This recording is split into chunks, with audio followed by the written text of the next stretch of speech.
We begin tonight in East County with an update on a police chase that ended this week with officers finding the body of the suspect's mother in the trunk of a car.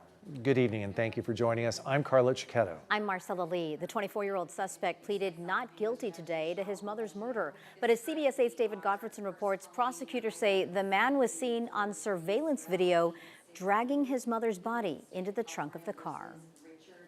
The medical examiner's preliminary findings indicate that the manner of Miss Webster's death was homicide. Although investigation is ongoing, there is evidence of strangulation.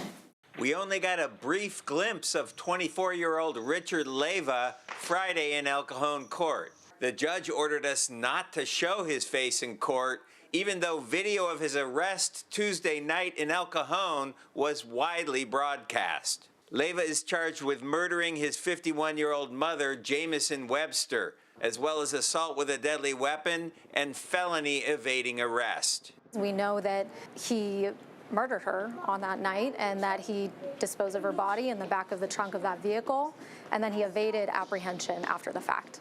Prosecutor Yasmin Bigdelli did not reveal the motive for the killing, but she said the disposal of the mother's body in the trunk of her own car was captured on surveillance video. The mother was first seen entering her son's room at this Motel 6 in El Cajon.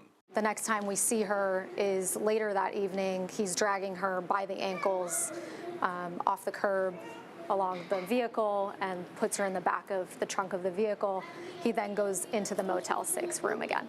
It wasn't until the next day that the defendant's brother came by the motel looking for his mom. Prosecutors say he found Webster's body in the trunk before Leyva sped away, eventually getting into that high-speed chase.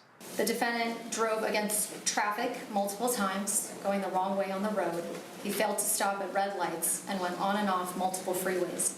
Court records show Leyva has been diagnosed with bipolar disorder. In 2021, he was charged with randomly punching an elderly man in the face while carrying a knife. The charges were dismissed after he completed a mental health diversion program and agreed to take medication. If convicted on all counts, Leyva faces 28 years to life in prison. He's set to be back in court on March 7th. At the El Cajon Courthouse, David Godfredson, CBS 8.